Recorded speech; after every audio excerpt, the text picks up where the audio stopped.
আওয়ামী লীগের নেতৃত্বে আসতে পারে নতুন মুখ, চলছে আলোচনা, পরিস্থিতি পর্যবেক্ষণ করছে দলের হাইকমান্ড, সহিংসতা এড়িয়ে গুছিয়ে রাজনীতির পরিকল্পনা। কে জামিন পেয়ে সেলিনা হায়াত আইবির অ্যাকশন শুরু। ডক্টর ইউনুস ও তাজুল ইসলামের ফাঁসি নিশ্চিত, একে একে পূরণ হচ্ছে আওয়ামী লীগের স্বপ্ন। জামিন পেলেন নারায়ণগঞ্জ সিটির সাবেক মেয়র সেলিনা আইভি। আশার আলো দেখছে কার্যক্রম স্থগিত থাকা দলটির নেতাকর্মীরা। শঙ্কার বার্তা জুলাই যোদ্ধাদের। প্রধান উপদেষ্টা প্রফেসর ইউনুসের বিরুদ্ধে অন্তত 4টি মামলার ঘোষণা দেওয়া হয়েছে। ঢাকা বিশ্ববিদ্যালয়ের অধ্যাপক হাফিজুর রহমান কার্জন, যাকে অন্যায়ভাবে প্রফেসর ইউনুস গ্রেপ্তার করে জেল কাটিয়েছেন, তিনি স্পষ্ট করে বলেছেন প্রফেসর ইউনুসের বিরুদ্ধে রাষ্ট্রদ্রোহিতা, সংবিধান লঙ্ঘন, এই ব্যাপারে অন্তত 4টি মামলা হতে পারে এবং সেটা তিনি করবেন। এবং সেই মামলা যদি সত্যি হয় তাহলে রাষ্ট্রদ্রোহিতার অপরাধে ফেসে যাবেন প্রফেসর ইউনুস। রাষ্ট্রদ্রোহিতার সর্বোচ্চ শাস্তি মৃত্যুদণ্ড। আওয়ামী লীগ নেতা ব্যাপকভাবে জামিন পাচ্ছে, এক কথায় বললে জামিনের হিরিক।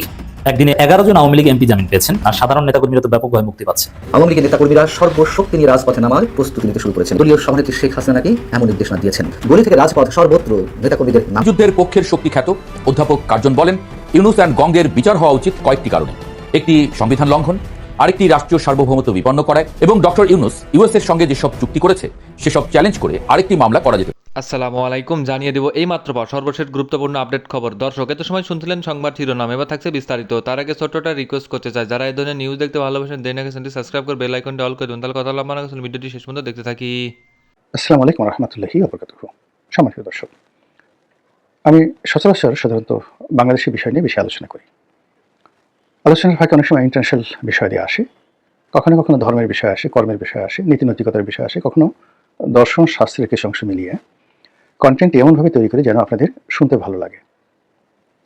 মহান আল্লাহ দরবারে লক্ষ কোটি সুযোগ এবং শুকরিয়া যে এই গত প্রায় 5টি বছর ধরে আপনাদের সঙ্গে কথা বলে আসছি।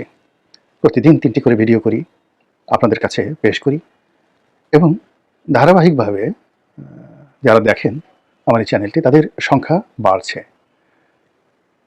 অনেকে অনেক কথা বলেন, কিন্তু যদি আমি আমার চ্যানেলের যে অ্যানালাইটিক্স দেখি সেখানে দেখি যে দর্শক সংখ্যা বাড়ছে।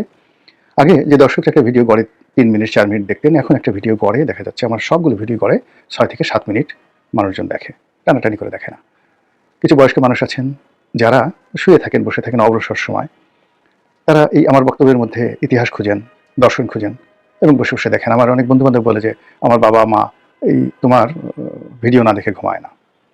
তরুণরা দেখেন, রাস্তাঘাটে যারা জ্ঞান পিপাসু তরুণ তারা দেখেন, এবং এটা আমি টের পাই। এবং এই কারণে কি হলো, যে কোনো কন্টেন্ট তৈরি করতে গিয়ে আমাকে যথেষ্ট সতর্ক হতে হয়, কথা বলতে গিয়ে আমাকে যথেষ্ট মার্জিত ভাব রাখতে হয়, এবং প্রতিদিন নিঃসন্দেহে প্রচুর পড়াশোনা করতে এবং চিন্তা করতে হয়।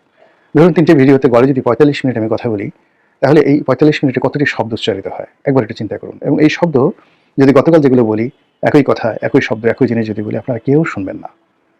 এটার যে ভ্যারিয়েশন, নতুনত্ব আনা, এটা আল্লাহর একটা রহমত। আল্লাহর রহম না করলে আমি এটা পারতাম না, এই জন্য আল্লাহর দরবারে শুকরিয়া জানাচ্ছি। আজকে বাংলাদেশের বিষয় নিয়ে আলোচনা করবো সবার শেষে, কিন্তু তার আগে পৃথিবীতে যা কিছু ঘটছে, দুটো যুদ্ধ। একটি যুদ্ধ দীর্ঘদিন ধরে চলছে, ইউক্রেন যুদ্ধ, যার ফলে আমাদের অর্থনীতি তছনছ হয়ে গেছে। এবং শেখ হাসিনার পতনের জন্য, বাংলাদেশের ব্যাংক বিমা বাণিজ্যের জন্য যে ক্ষয়ক্ষতি হয়েছে, তার পিছনে রাশিয়া ইউক্রেন যুদ্ধ অনেকাংশে দায়ী। ইউক্রেন থেকে গম আসতো, ইউক্রেন থেকে অন্যান্য খনিজ আসতো এবং তুলা আসতো।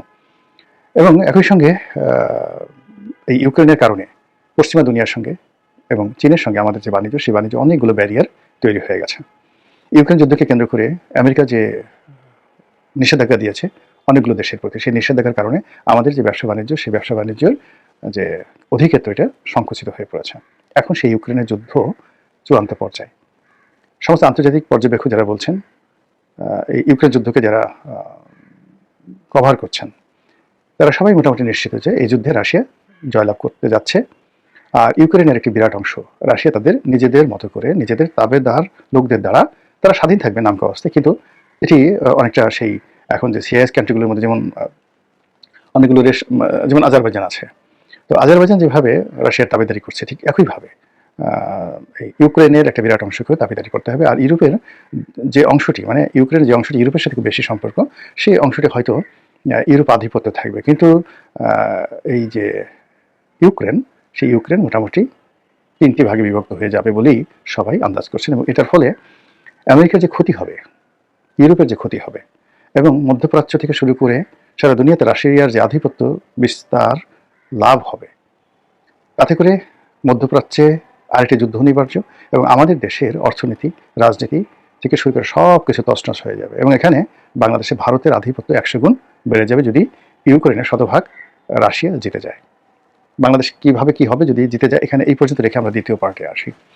ইউক্রেনের যুদ্ধের যে অনিবার্য পরাজয়, এই অনিবার্য পরাজয় থেকে মানুষের দৃষ্টি ঘুরিয়ে নেওয়ার জন্য আমেরিকা এই মুহূর্তে ইরানের সাথে একটি যুদ্ধ বাঁধানোর জন্য প্রাণান্ত চেষ্টা করছে। তারা বেশ কয়েকটি যুদ্ধজাহাজ, বড় বড় যুদ্ধজাহাজ, যেটা পারমাণবিক শক্তি চালিত, যেখানে কয়েক ডিভিশন সৈন্য থাকে। আমাদের এক একটি ক্যান্টনমেন্টে যে সৈন্য থাকে, একটা ডিভিশনে বাংলাদেশের সাধারণত 8,000 সৈন্য থাকে। তো এরকম এক একটা ডিভিশনের ইনচার্জ থাকেন একজন মেজর জেনারেল। কিন্তু মার্কিন যুক্তরাষ্ট্রের যে সকল নেভাল ফ্লিটগুলোতে এক ডিভিশন, 2 ডিভিশন সৈন্য থাকে, 10,000, 12,000 সৈন্য থাকে, 16,000 সৈন্য থাকে। আপনি বোঝার চেষ্টা করুন সেই জাহাজগুলো কোন অবস্থায় আছে। আব্রাহাম লিঙ্কন ওদের সবচেয়ে বড় যুদ্ধজাহাজ, সেই যুদ্ধজাহাজ এখন ভূমধ্যসাগরে। এবং আরেকটি যুদ্ধজাহাজ, যারা তাও প্রায় এক ডিভিশন সৈন্য, সেই এক ডিভিশন সৈন্য নিয়ে তারা হাইফা বন্দর, ইসরায়েলের হাইফা বন্দর পাহারা দিচ্ছে। এর বাইরে অসংখ্য গানশিপ এবং মধ্যপ্রাচ্যের যে বিভিন্ন তাদের ঘাঁটিগুলো রয়েছে আমেরিকান, সেই ঘাঁটিগুলোতে তারা তাদের নিরাপত্তা শক্তি জোরদার করেছে। এবং ডোনাল্ড ট্রাম্প এরকম একটা ভাব দেখাচ্ছে যে তারা এক্ষুনি যুদ্ধ শুরু করবে, আবার অন্যদিকে ইরানকে ভয় দেখিয়ে তাদের সঙ্গে একটা সম্মানজনক নিষ্পত্তি করার চেষ্টা করছে। ইরান বসে নেই, ইরান একটি সর্বাত্মক যুদ্ধ করার ঘোষণা দিয়ে বসে আছে। এবং আশ্চর্য ব্যাপার হলো, এইবারই প্রথম ইরান খুব স্পষ্টভাবে বলছে যে তারা এইবার যদি যুদ্ধ হয়, সেই যুদ্ধটা কেবলই মাত্র মধ্যপ্রাচ্য, তুরস্ক, এই সমস্ত এলাকাতে আমেরিকার যে ঘাঁটিগুলো রয়েছে সেখানে তাদের যুদ্ধ সীমাবদ্ধ তারা রাখবে না, এই যুদ্ধ তারা মার্কিন ভূখণ্ডে ছড়িয়ে দেবে। ইট মিনস তারা এমন ক্ষেপণাস্ত্র আবিষ্কার করে ফেলেছে, বা তাদের হাতে এমন ক্ষেপণাস্ত্র আছে, অথবা চীন অথবা উত্তর কোরিয়া অথবা রাশিয়া ইতিমধ্যে তাদের কাছে এমন ক্ষেপণাস্ত্র দিয়েছে যেটি ইরানের ভূখণ্ড থেকে সরাসরি হোয়াইট হাউস বা পেন্টাগনে আঘাত হানার মতো ক্ষমতা রাখে। এখন হয় কি, সামরিক শক্তি এরকম একটি বিষয়, এবং এটা ট্রান্সফর্ম হয়। ইরানের যে ড্রোনগুলো এখন পৃথিবীর সবচেয়ে সেরা ড্রোন, এমনকি রাশিয়ার ড্রোন কিংবা আমেরিকার ড্রোনের চাইতেও ইরানের ড্রোনগুলো সবচেয়ে ভালো। ইরানের যে গানশিপগুলো রয়েছে, মানে ছোট ছোট স্পিড বোটের মতো যুদ্ধজাহাজ, এই যুদ্ধজাহাজগুলো এত দ্রুত চলে 200 নটিক্যাল মাইল বেগে। ক্যান ইমাজিন 200 নটিক্যাল মাইলে কত কিলোমিটার বেগে হয়? 2 চোখে দেখতে পাবেন না। মানে ফেরারি গাড়ি যত জোরে চলে তার চেয়ে জোরে চলে, অনেকটা প্লেনের মতো গতি নিয়ে এত দ্রুত গতিতে চলে যে ওই যে পেরিস্কোপ থাকে, সাবমেরিনের যে পেরিস্কোপ থাকে, কিংবা ওই যে বড় আব্রাহাম লিঙ্কনের মতো জাহাজের যে যাকে বলে রাডার সিস্টেম থাকে, সেই রাডার সিস্টেম এটা ধরতে পারে না, এবং সেখানে গিয়ে তারা আজ থেকে জাহাজ ফুটে করে দিয়ে চলে আসে। এই প্রযুক্তি এত দ্রুতগামী গানবোট আর পৃথিবীর কেউ তৈরি করতে পারেনি। তাদের যে সৈন্যবাহিনী রয়েছে, রিজার্ভ ফোর্স, নিয়মিত বাহিনী, বেসামরিক বাহিনী, সব মিলিয়ে এই মুহূর্তে 20 লাখ লোক, মানে 2 মিলিয়ন পিপল ইরান, তারা অস্ত্র হাতে যুদ্ধ করার ক্ষমতা রাখে। একই সঙ্গে সিরিয়া, লেবানন, তারপর ইয়েমেন, মিশর, লিবিয়া, পুরো মধ্যপ্রাচ্য অন্তত 100টি স্টেশন রয়েছে, ঘাঁটি রয়েছে, যেখানে যোদ্ধারা, প্রক্সি যোদ্ধা, ইরানের প্রক্সি যোদ্ধারা তারা দিন রাত আমেরিকার বাহিনীকে তটস্থ করছে, এবং যারা ইরান বিরোধী শক্তি রয়েছে তাদেরকে তটস্থ করছে। এবং সেই যুদ্ধ এখন 99.99% পর্যায়ে পৌঁছে গেছে। যে কোনো দিন যুদ্ধ লাগার সম্ভাবনা রয়েছে। ইরান সরকারের সাথে আমার যাকে বলা হয় ওদের ওই তেহরান রেডিওর একটা অনুষ্ঠানে আমার যাওয়ার কথা ছিল। তো তারা বেশ নেমে আমাকে ওখানে মানে এই আপনাদের কন্টেন্ট তৈরি করার জন্য সেখানে যাব। তো সেক্ষেত্রে তারা বলার চেষ্টা করছে যে এই যুদ্ধটার বোধহয় যে কোনো সময় লেগে যেতে পারে, এরপরে আপনি আসুন। তো বোঝার চেষ্টা করছে কতটা সিরিয়াস ইরান। এই যুদ্ধ, ইরানের এই যুদ্ধ এবং ইউক্রেনের এই যুদ্ধের পরিসমাপ্তি, এই দুটো আমাদের যে বর্তমান প্রধানমন্ত্রী জনাব তারেক রহমান, তার জন্য কতটা দুঃস্বপ্ন হয়ে যেতে পারে সেটা নিয়ে আলোচনা করে আজকের এই কন্টেন্টটি শেষ করব। প্রথমত, যে যদি ইউক্রেন যুদ্ধে রাশিয়া 100 আধিপত্য বিস্তার লাভ করে, জয়লাভ করে, ভারত এই রিজিয়নে বেপরোয়া হয়ে পড়বে। যে যুক্তিতে ইউক্রেনকে রাশিয়া অধিগ্রহণ করবে, সেই একই যুক্তিতে ভারত এই এশিয়া সাবকন্টিনেন্টে অনেক কিছু করতে পারবে, এবং আমেরিকাকে তখন আঙ্গুল চষতে হবে। এখন আমেরিকা অনেক দাপট দেখাচ্ছে এবং ভেনেজুয়েলা থেকে লোকজন ধরে নিয়ে গেছে, এটা ভালো কথা। কিন্তু এই যে ইরান যুদ্ধে যদি আমেরিকার পতন ঘটে, কিংবা ইউক্রেন যুদ্ধে যেটা ইউরোপ এবং আমেরিকার পতন অনিবার্য হয়ে পড়েছে, এর ফলে কি হলো, আমেরিকার আধিপত্য কমে যাবে, এবং বাংলাদেশ এই অঞ্চলে চীনের এবং ভারতের মধ্যে রেষারেষি বৃদ্ধি পাবে, এবং বাংলাদেশের ক্ষেত্রে ভারতের আধিপত্য চরম আকার ধারণ করবে। আর ভারতের আধিপত্য চরম আকার ধারণ করলে ডক্টর মোহাম্মদ ইউনূস কোথায় থাকবেন, কি করবেন, আল্লাহ ভালো জানেন। তারেক রহমান সাহেব হয়তো ক্ষমতায় থাকবেন, কিন্তু বিকল্প পাওয়ার হাউস হিসেবে আওয়ামী লীগের যে ক্ষমতা দাপট থাকবে, এতে করে দেশে প্রতিদিন একটার পর একটা দুর্ঘটনা অঘটন ঘটতে থাকবে। ফলে ওনার এই যে ক্ষমতার যে চেয়ারটি, এই চেয়ারটি আর তার কাছে আকর্ষণীয় থাকবে না।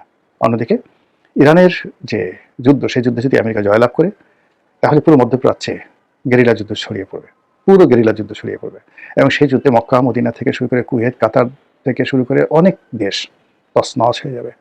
ফলে আমাদের যে পুরো পেট্রোলিয়াম সেক্টর, সেই পেট্রোলিয়াম সেক্টর যাকে বলা হয় ফ্লাকচুয়েট করতে থাকবে। আমাদের এখন আমরা যে তেল কিনি পুরোটাই মধ্যপ্রাচ্য কেন্দ্রিক। রাশিয়ার কিছু তেল আমাদের রাশিয়া দিতে চেয়েছিল আওয়ামী লীগ জমানাতে, কিন্তু মানে ওটা সাহস করে শেখ হাসিনা আনতে পারেনি, এবং সেটা যদি তারা আনতো এতদিন ইকোনমি চেঞ্জ হয়ে যেত। এই মুহূর্তে আমাদের যে এলএনজি, আমাদের যে তেল গ্যাস, এর পুরোটাই এখন মধ্যপ্রাচ্য নির্ভর। সেটা ইরান থেকে আসুক, কিংবা সেটি কুয়েত থেকে আসুক, অথবা সৌদি আরব থেকে আসুক। এই জায়গাতে যদি রাজনৈতিক অস্থিতিশীলতা শুরু হয়ে যায়, যুদ্ধ শুরু হয়ে যায়, সিভিল ওয়ার শুরু হয়ে যায়, তেলের দাম হু হু করে বাড়তে থাকবে এবং প্রতি ব্যারেল দ্বিগুণ হয়ে যাবে, যেটা আমরা আমাদের ক্ষুদ্র দেশ উই ক্যানট এফোর্ড ইট, আমরা এটা এফোর্ডই করতে পারবো না। ফলে নতুন প্রধানমন্ত্রীর জন্য এটি দুঃস্বপ্নে পরিণত হবে। আর অন্যদিকে যদি আমেরিকা পরাস্ত হয়ে যায়, অর্থাৎ ইউক্রেনে যেভাবে পরাস্ত হয়েছে, আমেরিকা এবং ইরানের যে যুদ্ধ, সেই যুদ্ধে পরাজিত হয়ে যায়, ইসরায়েলের যে আধিপত্য এটি যদি নষ্ট হয়ে যায়, তাহলে এই সরকারের সাথে যে ডিপ স্টেট পলিসি যে রিলেশন আছে, খলিলুর রহমান এবং গং, তাদের যে এই সরকারের উপর আধিপত্য রয়েছে, এটি উঠে যাবে। এটি উঠে যাওয়ার ফলে আমেরিকার আশীর্বাদ যদি তারেক রহমানের উপর উঠে যায়, আর ভারতের আশীর্বাদ যদি 50-50 বিএনপির উপর এবং আওয়ামী লীগের উপর ভাগাভাগি হয়ে যায়, বুঝতে পারেন সেক্ষেত্রেও জনাব তারেক রহমান সাহেবের যে প্রিয় দেশবাসী, আপনারা যে যেখান থেকে ভিডিওটি শুরু থেকে শেষটা আমাদের দেখছেন, আপনাদের সকলকে জানাই অসংখ্য ধন্যবাদ। যদি ভিডিওটি ভালো লেগে থাকে অবশ্যই সবার কাছে শেয়ার করে দিবেন, তাহলে সবাই সুস্থ থাকবেন, ভালো থাকবেন। অবশ্যই দেখা হবে পরবর্তী কোনো নিউজে। আসসালামু আলাইকুম।